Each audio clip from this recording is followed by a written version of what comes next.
역사재단이 언제 생겼습니까? 이제 와서 고대사를 대책반을 세운다면 여태 뭘 했어요? 국민들이 이제는 나서서 해결해야 될 문제다. 그래서 식민사하는 사람들은 정부에서 주는 돈으로, 국민의 세금으로 우리 역사는 이렇게 못난 역사고, 우리 역사는 이렇게 잃어버리고 싶은 역사고, 우리 역사는 이렇게 부끄러운 역사고, 이런 것을 온 세상에 선전을 하고 있어요. 그러니까 동북아 역사재단의 문제는 우리 대한민국의 관점, 우리 민족의 관점으로 바라보는 게 아니라 우리를 침략했던 일본 고급파들의 관점, 지금의 북한 강역을 노리고 있는 중국 동북공정의 관점으로 우리 역사를 바라보는 이게 문제라는 것이죠.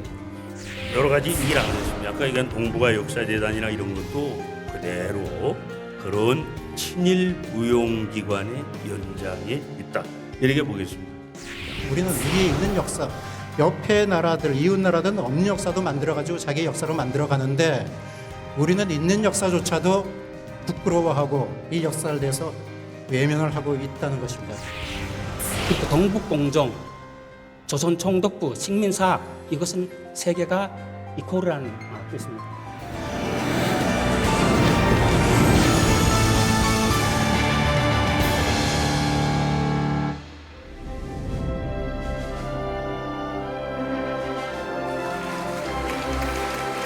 여러분, 그 식민사관은 학문이 아닙니다. 우리가 그걸 분명히 알아야 돼요. 식민사관은 가장 큰 외연으로는 일본 제국주의가 조선 총독부를 세우고 조선사 편수회를 만들어서 위에 일정한 역사서술 지침을 내려서 연역적으로 쓰여진 겁니다. 그게 어떻게 학문입니까? 그러면 거꾸로 뭐냐 하면은 그런 정치에 의해서 망가진 사관을 갖다가 정치가 바로 세워줘야죠. 그게 가장 중요한 겁니다. 우리 이 역사 전쟁은 이미 끝이 났습니다. 쉽게 말씀 올리면 뭐냐 하면은 사료 싸움에서는 이미 지금 식민사학이 아무런 학문적 근거를 내놓을 수가 없어요. 이미 학문적으로는 끝난 건데 지금 계속해서 반복되고 싸우는 게 뭐냐면 정치적으로 해결을 못했기 때문입니다. 해방 이후에 친일을 청산 못하고 그런 구조를 계속 끌고 오다 보니까 오늘 이 모양 이 꼴이 된 겁니다. 우리는 그 식민사관, 지금 말을 하는 그 식민사관만이 실증사학인 것처럼 얘기를 해요. 그러니까 가령 어떤 그 우리 민족사관은 비실증적인 걸로 얘기를 합니다. 요즘 우리 어떤 그 제도권 내에 있는 학자들이 은근히 그런 말씀을 많이 해요. 그러나 민족주의 사학이 관념사학이라면은 식민사학도 관념사학입니다. 그리고 사회경제주의 사학도 관념사학이에요. 이 실증이라는 것은 근대 역사학의 기본 방법의 원칙입니다. 좀 전에 이 소장님 말씀하셨지만은 김교원이나 박은식이나 신치호 같은 분들이 얼마나 사료에 충실했습니까?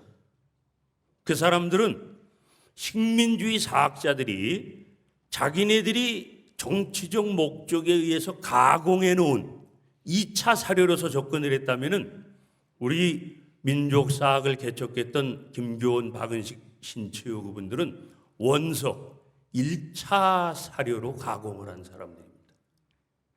그러니까 학문의 질에서도 결코 견줄 수가 없다라는 겁니다.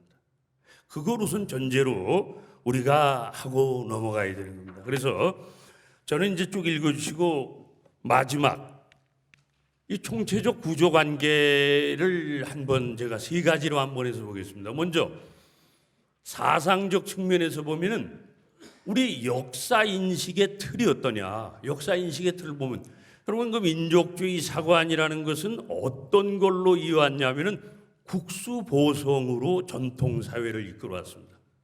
이 국수보성이라는 건 제가 말씀드리는 게 아니라 조선조 숙종 때 규원사화를 쓴 부계자라는 분이 규원사화의 얘기를 하는 거예요. 우리의 고유한 거를 갖다가 올곧게 갖자라는 겁니다. 이게 국수보성이에요. 그러나 이 국수보성이 조선조 때 어떻게 된 겁니까? 이게 반국시죠. 이게 반체제 사상이에요. 그래서 철저하게 짓눌렸습니다. 이게 세상이 뒤바뀌면서 일제강점기가 되면서 뭐가 됩니까? 국권회복운동으로 나타나죠. 이 국권회복운동은 말씀 올린 바와 같이 우리 민족주의 사학자들이 자기 직업처럼 행동했던 것이 국권회복 아니겠습니까? 독립운동. 그리고 해방 이후에는 어떻습니까? 저 사람들은 주인의식을 잃지 않고 끝까지 살다간 사람들이에요. 제가 이게 유식해서 써놓은 게 아니라 이 정말 입으로 정말 나쁜 얘기를 쓰길 그래서 그런데 저게 뭐냐면 수초작주입니다.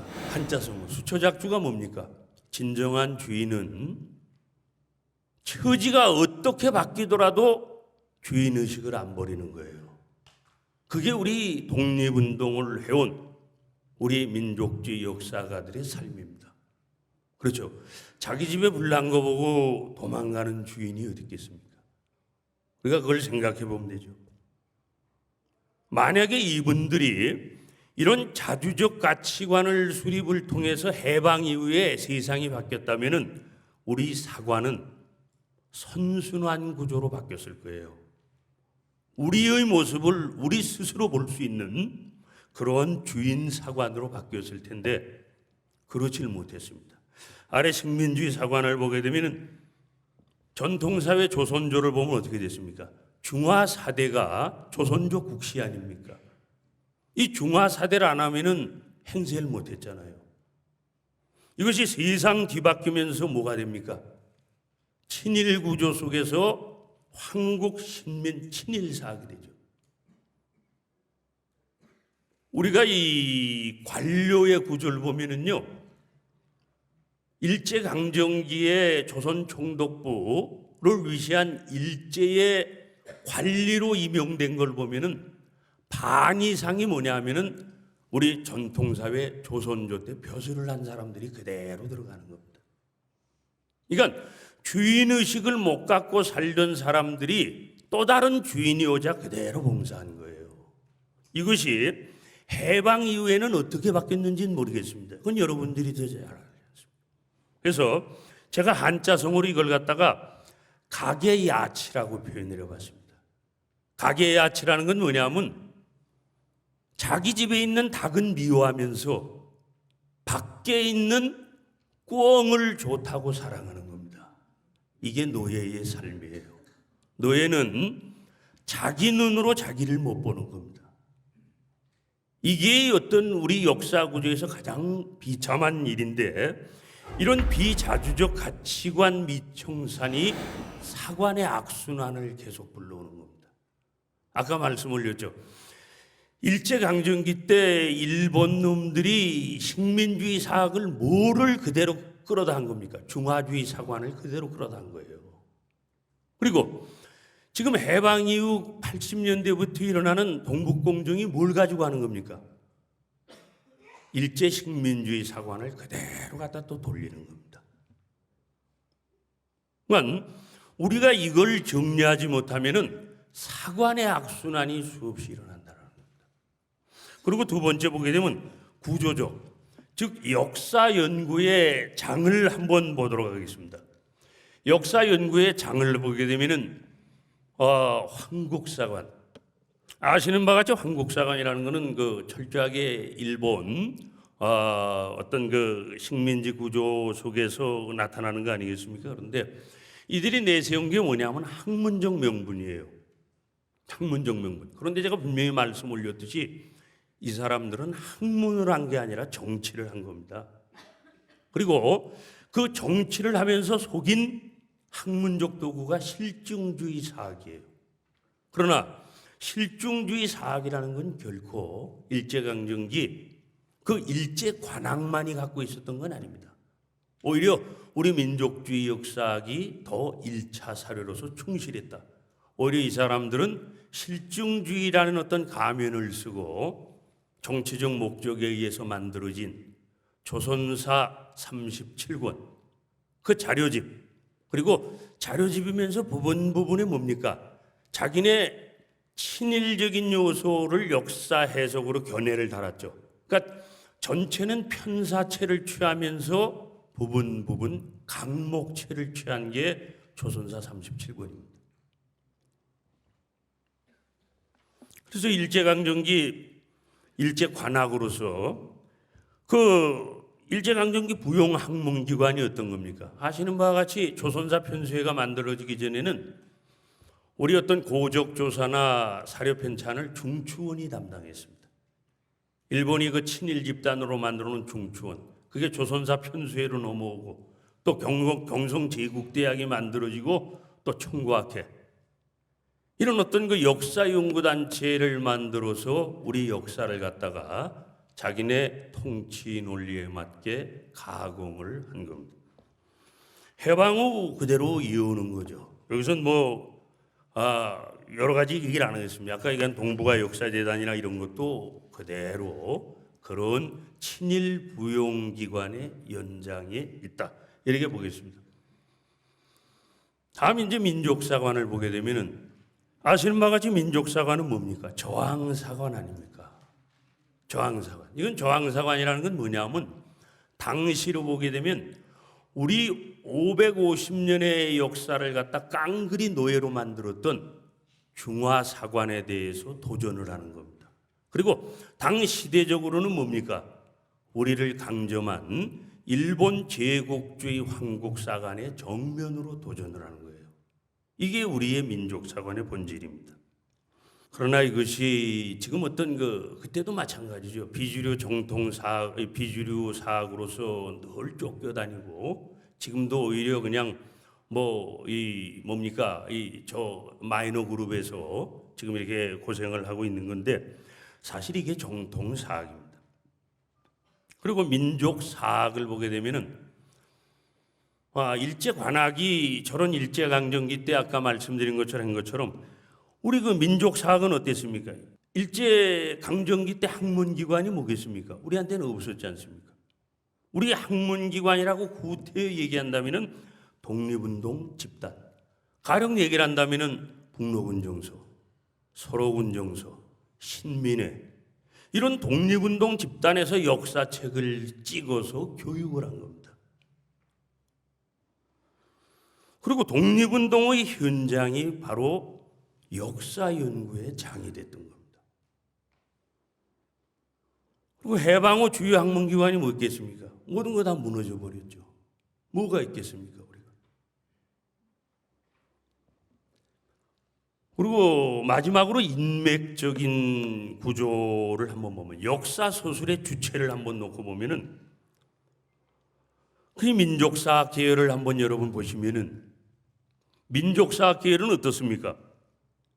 저항의 현장에서 연구를 한 사람들이죠. 그러나 이걸 제도권에 있는 사학 혹은 일제강점기 때 관학자들은 뭐라고 그랬습니까? 이들은 주관성의 학문을 한다, 또 비학문을 한다, 이렇게 매도를 한 겁니다. 그리고 이들은 그런 과정에서 저항하며 투쟁하며 끝내 순국을 한 겁니다. 해방 후 이들은 어떻게 살았습니까? 결코 주인의식을 버리질 않았죠.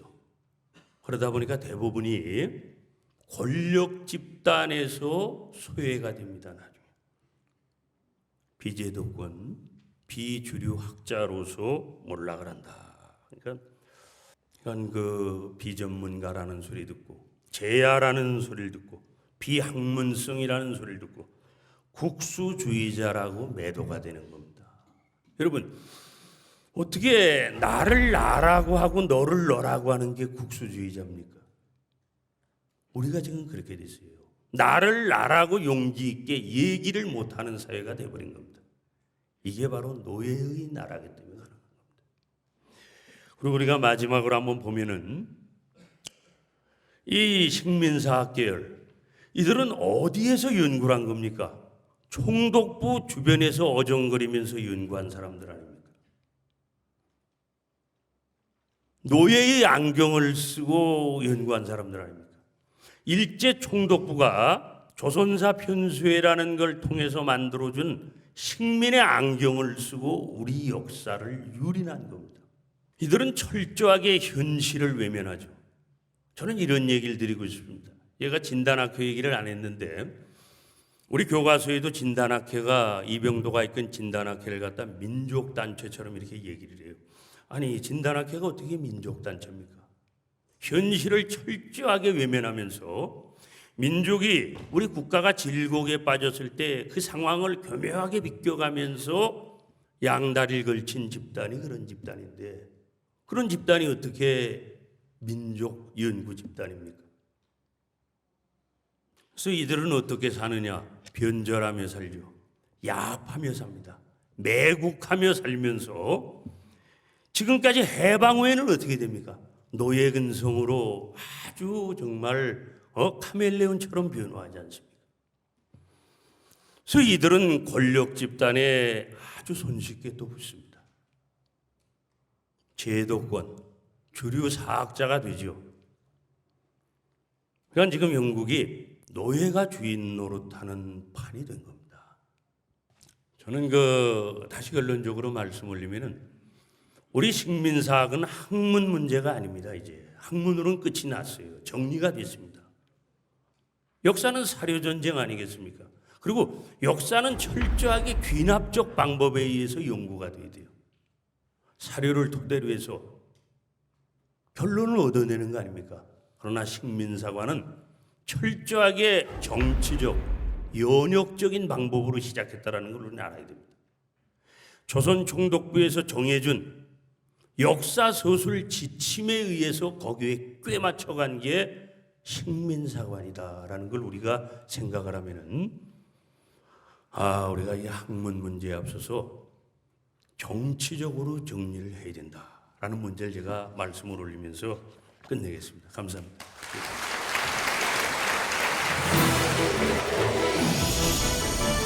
이번 시간에는 어떤 한 불우한 또는 불운한 독립운동가 한 분을 통해 가지고 그분을 조명해 보면서 우리의 독립운동사가 해방에 어떻게 문제가 생겼는가 한번 살펴보기로 하겠습니다. 여러분들은 갖고 계신 유인물이나 아니면 양쪽에 있는 자막을 보시면 되겠습니다. 저 자막에 나와 있는 그 강이 만주에 있는 홍강입니다. 바로 저 홍강을 중심으로 해가지고 만주에 특히 서간도 지역의 독립군들이 전투를 했던 그러한 유서 깊은 지역입니다. 여러분 백파 김학규 장군 아십니까? 이 대일 김학규 장군은 우리 대일 항쟁기에 대표적인 무장투쟁을 했던 그 인물입니다.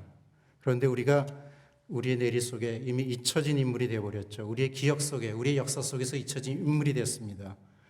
왜 그렇게 잊혀졌는가 우리가 먼저 추적을 좀 해보려고 합니다. 자, 우선 우리가 무식을 좀 피하기 위해서 김학규 장관의 일생을 한번 훑어보죠. 평남 평원에서 출생하셨습니다. 평남 평원은 옛날에 숙천군이었는데 여기는 우리가 잘 아는 추정 이갑 선생의 고향입니다. 같은 마을입니다. 그 후에 1919년에 3.1운동이 일어나니까 20세, 약관 20세에 이제 김학규 장군은 그 신흥무관학교에 입학을 해서 졸업을 하게 됩니다. 신흥무관학교는 그 이후에 설호군정서 1920년 경신참변에 설호군정서에 참여했다가 여기에서 이제 그 서로 헤어져 가지고 만주 일대를 돌아다니다가 그 중국의 학교, 중국인 학교에 입학을 하게 됩니다. 그래서 6년 동안을 공부하는데 여기에서 바로 김학규 장군이 상당히 능숙한, 능통한 중국어를 구사하게 된 것이 바로 이 중국인 학교에 입학해서입니다. 그리고 이 중국인 학교는 설립자가 영국인입니다. 그렇기 때문에 여기에서 김학규 장군은 중국어와 영어가 능통한 인물이 되는 것이죠. 바로 여기서 김학규 장군의 인생의 전기가 일어나게 됩니다. 나중에 보면은 김학규 장군이 만주에서 그 중국 군대와 같이 합작 운동을 벌이는 것도 그때 교섭을 벌였던 게 바로 김학규 장군입니다. 바로 능통한 중국어 구사할 수 있었기 때문입니다.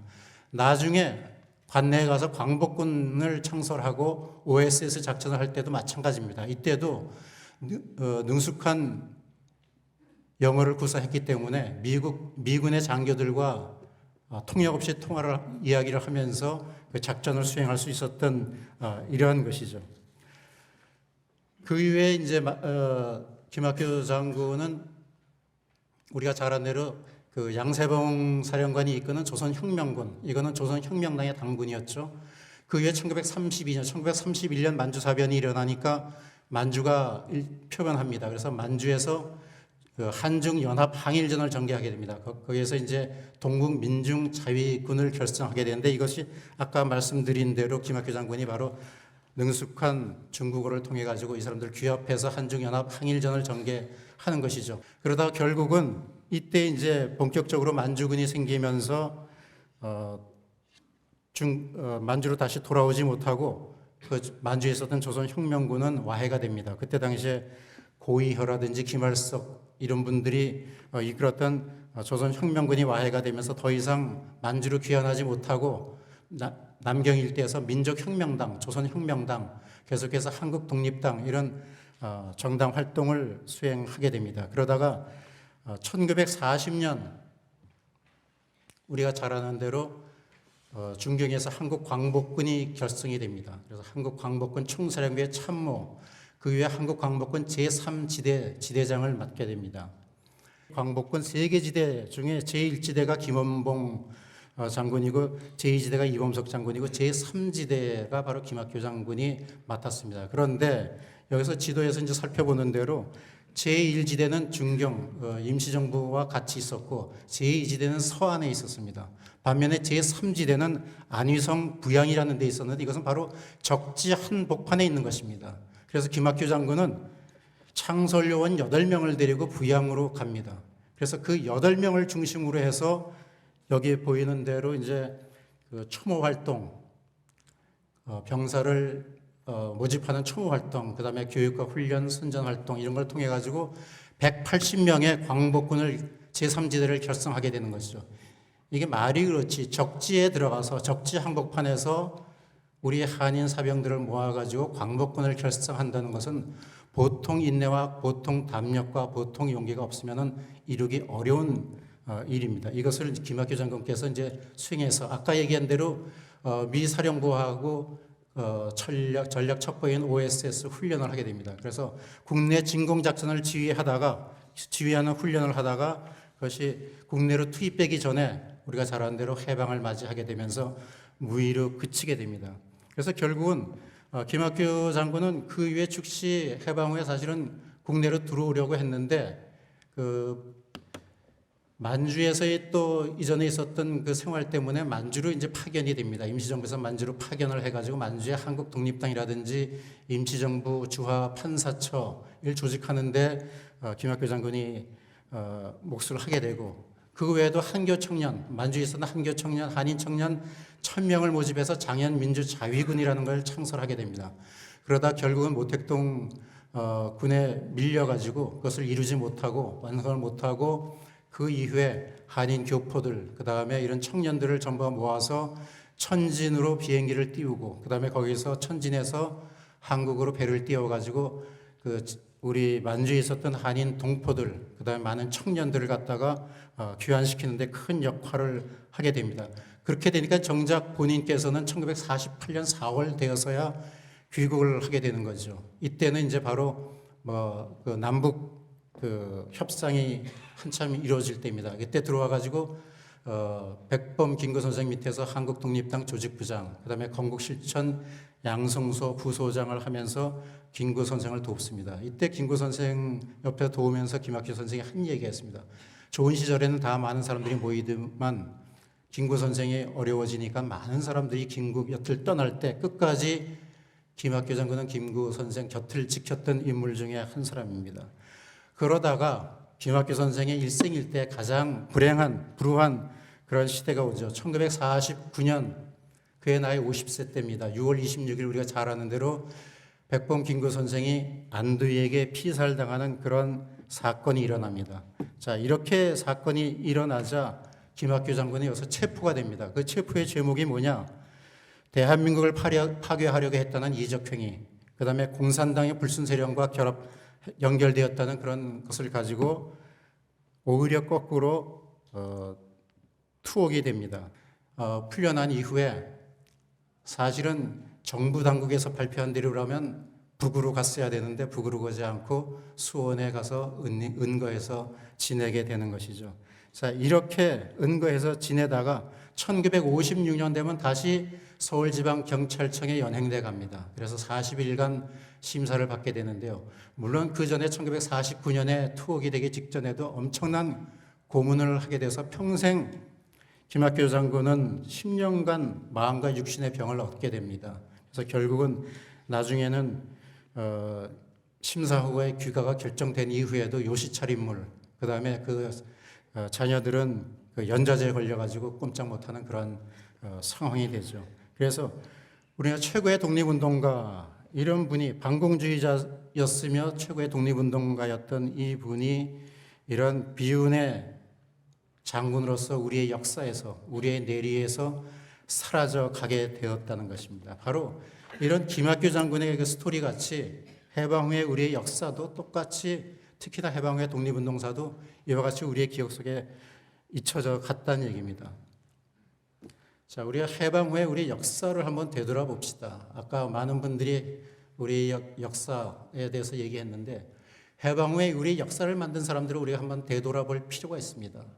자, 나라가 해방이 되었습니다. 가장 먼저 해야 될 시급한 두 가지가 있었습니다. 첫째는 우리가 이때까지 쓰지 못했던 조선어를 쓰고 학생들한테 가르쳐야 됩니다. 또 하나, 이때까지 우리가 공부하지 못했던 한국어, 한국사, 이거 학생들한테 가르쳐야 됩니다. 이 두 개를 가르쳐야 되는데, 그래서 둘러봤더니, 한국사를 가르칠 사람을 둘러봤더니 아까 얘기한 대로 단재 신채호 선생 돌아가시고, 백안방식 선생 돌아가시고, 정인모 선생 곧 있어서 6.25 때 납북대 가시고, 이 땅에, 그 다음에 남쪽에 있었던 사회주의 계열의 학자들은 다 북쪽으로 가버리고, 이 땅에 남아서 한국사를 가르칠 사람은 일본에서 일본 역사를 공부해왔던 스다 쇼키치라든지 이나바 이와기치, 이마니시 류의 제자급이었던 한국인 역사학자, 식민사학자들밖에 남아있지 않았다는 것이죠. 그 사람들이 해방 후 역사의 주인공이 됩니다. 그래서 그 사람들이 만든 것이 여기에 보이는 대로 임시 중등 국사 교원 양성소입니다.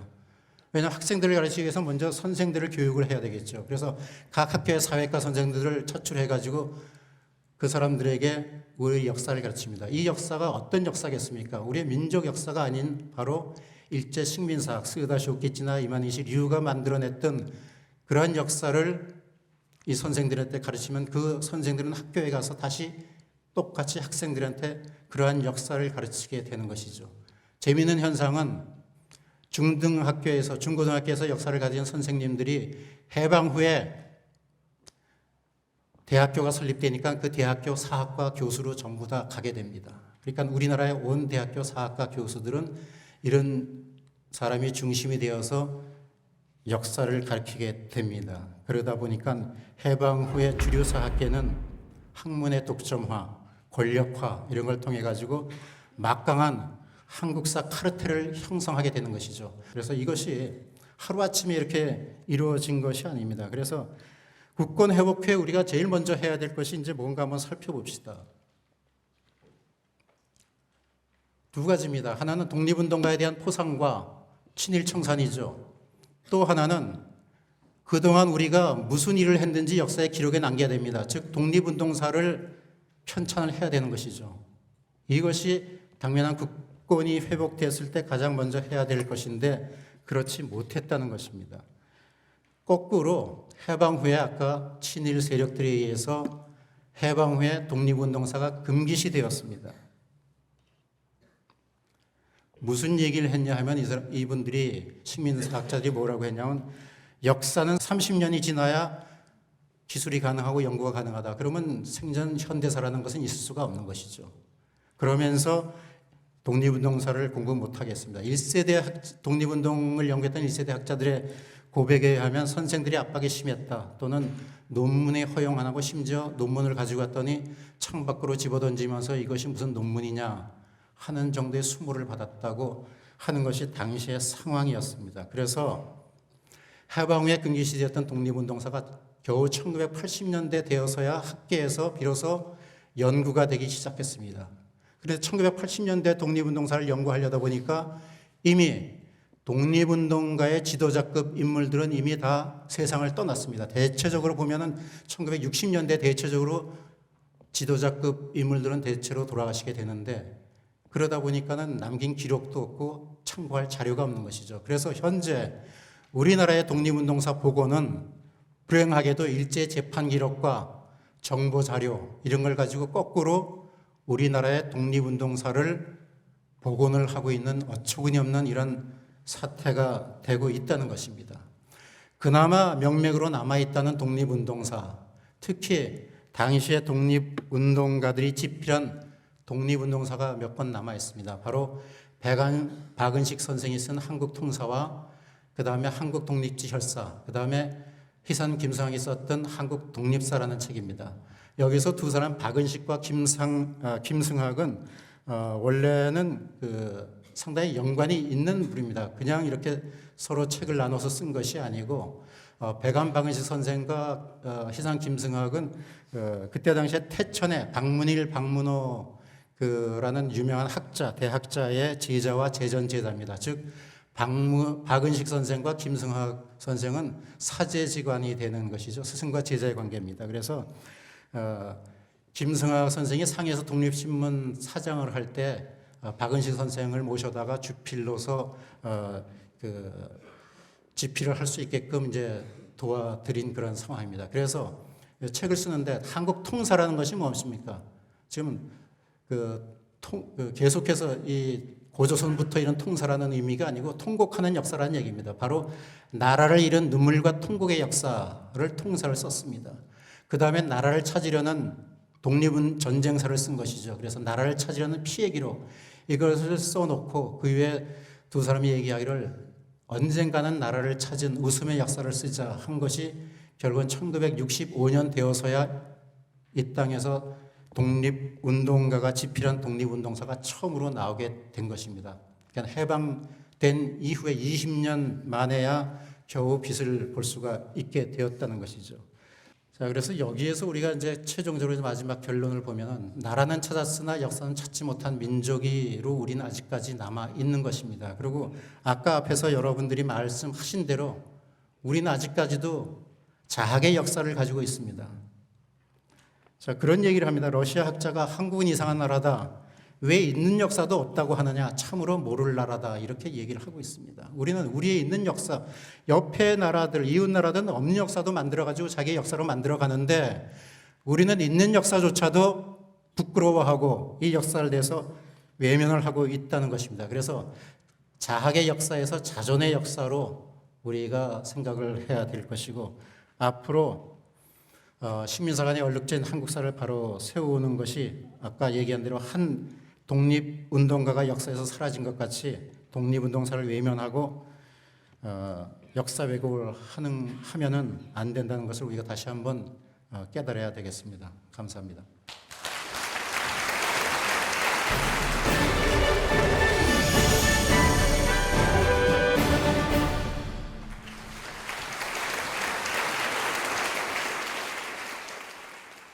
지도를 통해서 낙랑군의 위치가 어디에 있는지 또 식민사학자들이 말하는 낙랑군의 위치와 동북공정에서 말하는 낙랑군의 위치가 지도로 봤을 때 어떤 모순점들이 있는지 그런 것들을 지도를 통해서 한번 더듬어 찾아보도록 하겠습니다. 이 그림은 조선총독부 조선사편수회가 주장하는 낙랑군하고 대방군의 위치입니다. 여기가 압록강이고 여기가 청천강이고 여기가 대동강입니다. 낙랑군을 대동강에 위치시켜 놓고 있는 것을 볼 수 있죠. 아까 김동환 선생님이 역사 이야기를 할 때 연역적인 방식을 통해서 접근한 것이 식민사학이라 그랬습니다. 저는 연역적인 방법, 과학에서 그것은 좋은 것입니다. 그런데 역사학에서 말할 때 연역적인 것은 다른 거더라고요. 오늘 이 발표를 통해서 아주 좋은 것 한 가지 배웠습니다. 그것은 무슨 말이냐 그러면은 조선 총독부가 낙랑군을 어디에 위치시켜야 할 것인가 하는 이념을 정해놨다는 거예요. 그리고 학자들의 힘을 빌어서 적이라고 해 그렇게 지적한 거예요. 그래서 일본 동경제국대학 교수들이 고적 조사를 해가지고 유물, 유적을 왜곡하고 없던 유적들을 갖다가 만들어가지고 대동강 주변에다가 난강군을 만들었던 거예요. 저것은 있는 그대로의 역사가 아니라 만들어진 역사입니다. 이만희 씨가 어느 날 대동강변에 나타나서 점재현 신사비를 하루 만에 발견했어요.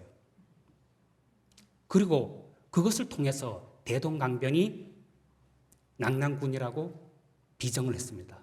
이게 그 결과입니다. 이건 서울대학교 이병도 박사의 책에서 가지고 온 그림입니다. 앞쪽에서 보았던 지도하고 다른 점 있습니까? 앞쪽에서 보았던 지도는 폐수를 압록강으로 비정을 했는데 이병도 박사는 그것을 청천강에다가 비정하는 것 이외에는 앞쪽에서 보았던 그림하고 똑같습니다. 이것은 새로운 설이 아니라 조선 총독부가 만들었던 이론이 한국의 학계에 그대로 흘러들어왔다고 하는 것을 의미하는 것입니다. 이거는 2014년에 영문판으로 만들어진 책에 나와 있는 지도입니다. 앞쪽에 있는 지도들하고 다른 점 있습니까? 다만 여기에다가 현도, 임둔 이런 것들을 적어놨다 뿐이지 낙랑은 여전히 그 자리에 있습니다. 조선 총독부, 식민사학자들이 말했던 그 설들이 후학들에게 그대로 전해지고 있다고 하는 것을 말하는 것입니다. 이거는 현재 고등학교 역사부도에 나와 있는 내용입니다. 여기에도 보면 낙랑군, 대방군, 임둔군, 진범군 해서 한반도의 허리에다가 중국을 딱 갖다 놓았죠.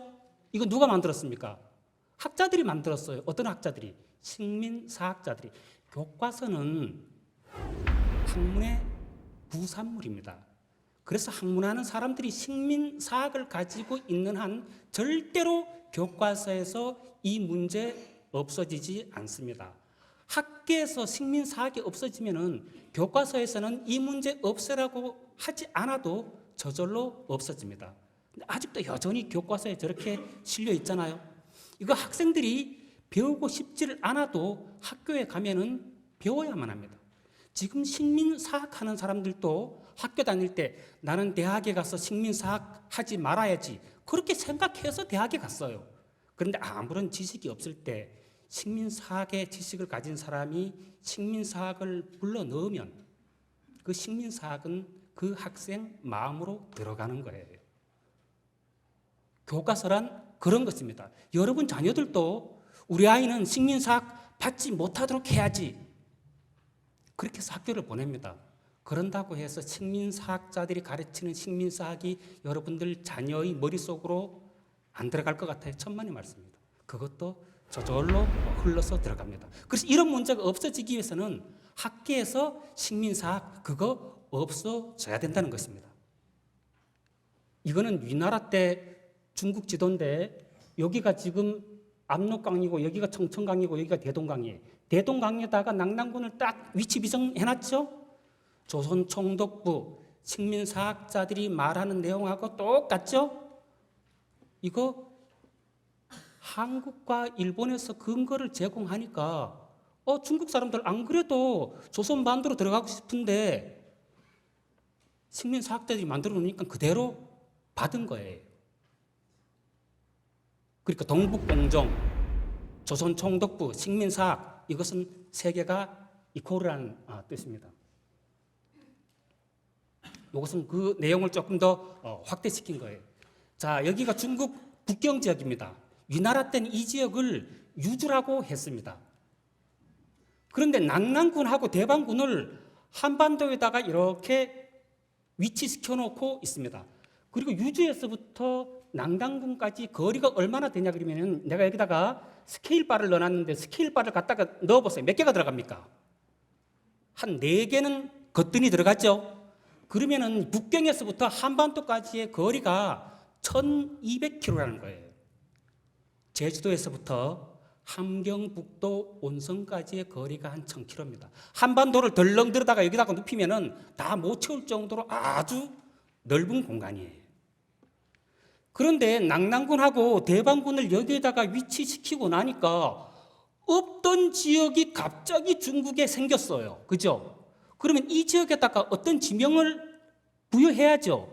그럴 때 이 지도를 만든 사람은 중국의 유명한 역사지리학자 담기양인데 이 사람 여기에다가 지명을 어떤 것들을 넣을 것인가 고민을 안 했겠습니까?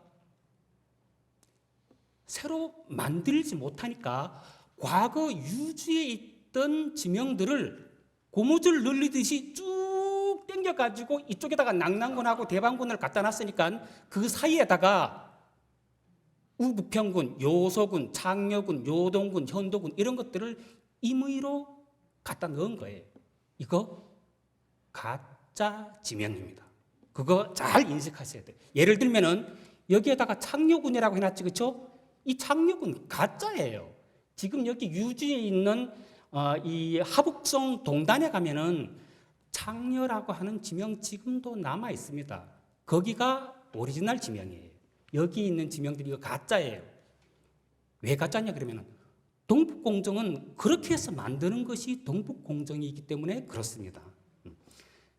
그리고 이것들은 다 이제 유주와 관련되는 이제 그런 지역들인데 이 위나라 때이기 때문에 남쪽에는 오나라가 있고 이 서쪽에는 총나라가 있어요.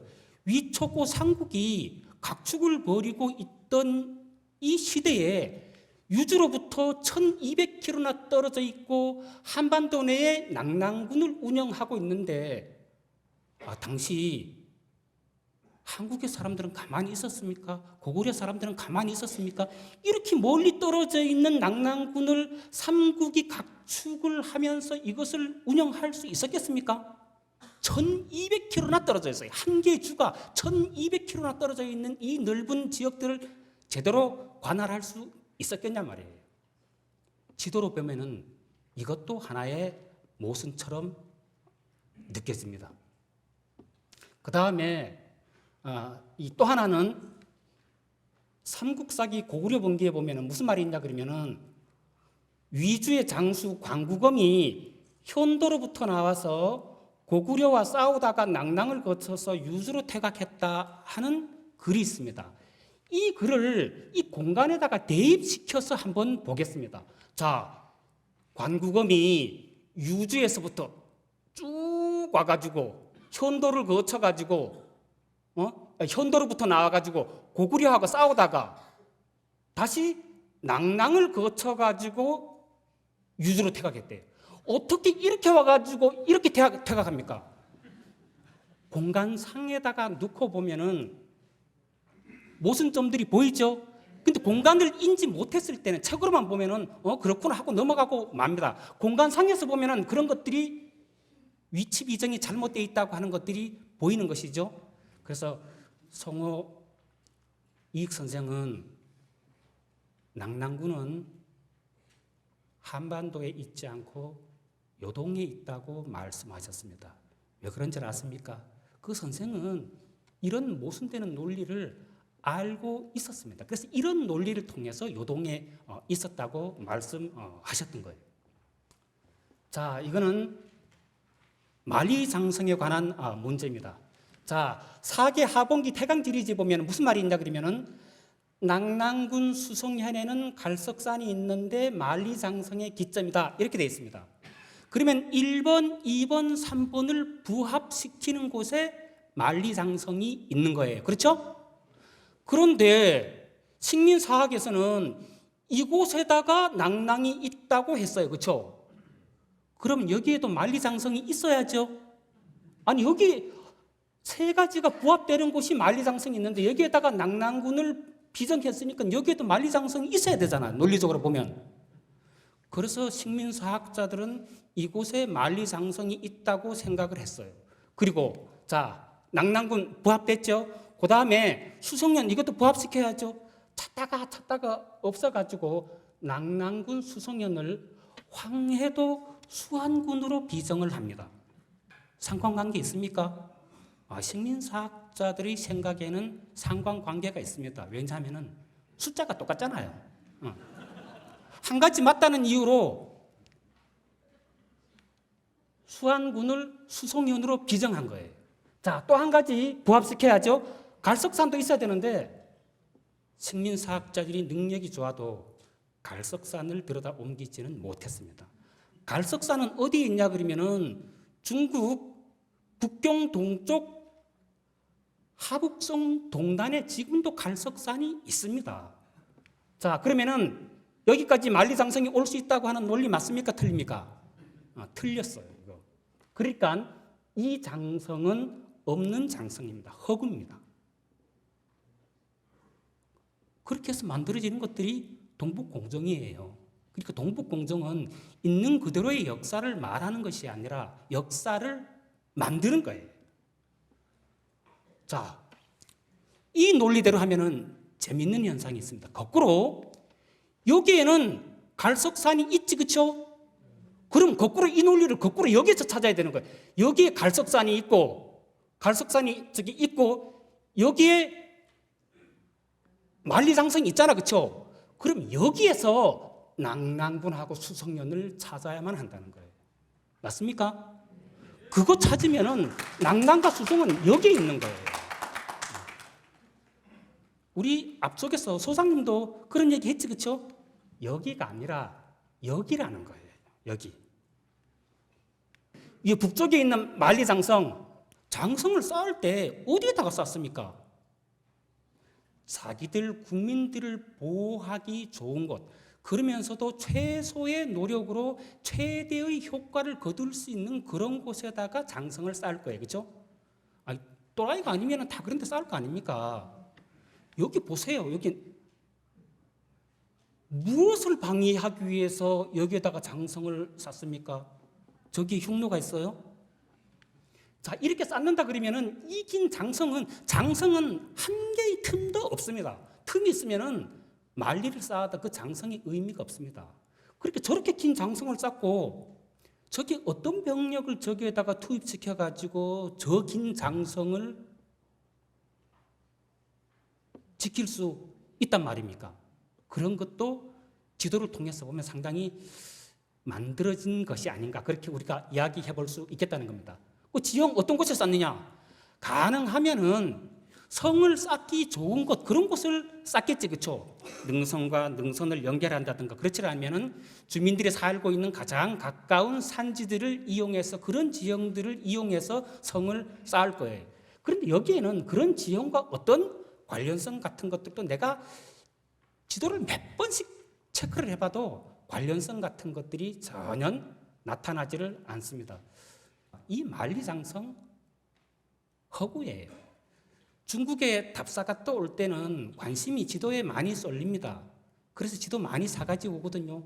그 지도 차츰 찾아봐도 이것과 관련되는 성의 흔적지 한 곳 없습니다. 만일 이것이 성이라 그러면은 중국이 요구하지 않아도 유네스코에서 그거 왜 세계유산에다가 등재 안 시킵니까? 거꾸로 등재하라고 요구할 거예요. 그죠? 못하잖아요. 없어요. 허구입니다. 만들어진 역사예요. 이것이 동북공정입니다. 자, 과거 요소금 비어현이 현재의 하북성 천안이라는 거예요. 하북성 천안. 과거의 유주는 이 하북성 동쪽을 거의 넘어오지 않았습니다. 그 다음에 조선현, 낙랑군 조선현이 현재의 하북성 노령입니다. 낙랑군 여기 있잖아, 그죠? 낙랑군은 여기 있었어요. 그 다음에 요석은 험덕현은 현재의 하북성 창녀 지역입니다. 자, 설명을 하나 빠뜨렸는데, 광구검이 현도군에서 나왔다 그랬잖아, 그죠? 그 현도군에서 나왔다는 얘기는 여기 어디 현도가 있어가지고 여기서 이렇게 나왔다가 퇴각할 때 낙랑을 통해서 퇴각했다 그랬잖아. 낙랑을 통해서 이렇게 퇴각한 거예요. 그럼 말이 됩니까? 그렇게 퇴각했던 거예요. 그래서 위나라하고 오나라가 싸울 때 갑자기 거기 나타난 거예요. 아니, 낙랑이 여기 있는데 현도를 이쪽으로 갔다가 낙랑이 이쪽으로 퇴각했다 그러면 갑자기 어떻게 나타나가지고 여기서 그 많은 병력들이 이끌고 여기에 전투에 다시 나타날 수 있단 말입니까? 그건 모순이에요. 이 지도를 통해서 보면은 낭랑은 이 일대에 있었다고 하는 것을 주장할 수 있다는 거예요.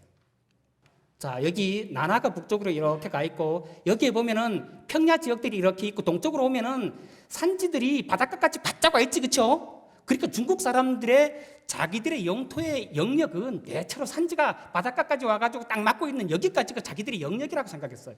이 동쪽 지역은 그것은 다른 나라라고 생각했어요.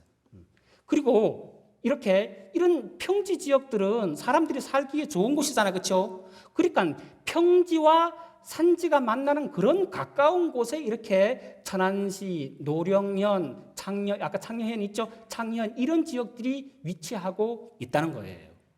그리고 이런 곳들은 중국 사람들이 과거에서부터 살았던 생활의 주요한 무대입니다.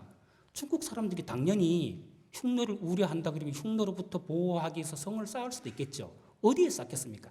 자기들이 살고 있는 그 인근 지역에다가 이렇게 평지에서부터 멀지 않은 가까운 산지를 이용해 가지고 그런 지역에다가 이렇게 만리장성을 쌓았다는 거예요. 이건 그럴 수 있잖아요. 그리고 이거는 현재에 가도 이렇게 존재하고 있습니다. 그리고 이곳으로부터 멀리 있는 아까 큰 장성 같은 것들, 그거는 만들어진 허구의 장성이라는 겁니다. 그리고 아직 여기서 나머지 군들을 다 찾지는 못했지만은 그 나머지 군들에 대해서도 1차 사료를 더 점검하는 노력을 해야 될 것이고 또 1차 사료에 나타나지 않으면은 지명같이 현장에서 과거의 역사적인 상황을 알려주는 자료들이 있습니다. 그런 것들은 현장에 가서 자꾸 조사하는 노력들을 해야만 할 것이라고 생각합니다. 감사합니다.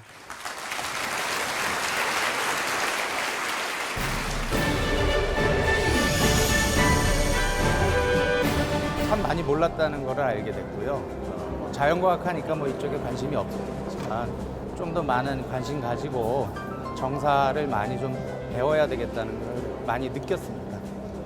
예, 저희가 이제 몰랐던 사실을 오늘 많이 배웠어요. 저희들이 이제 학교 다닐 때 우리 학교에서 낭랑군 대방군이 이제 한반도에 있다고 얘기를 우리가 했었는데 오늘 이제 와서 보니까는 그게 아니고 중국 요동성 쪽에 있었던 새로운 사실을 이제 알았습니다.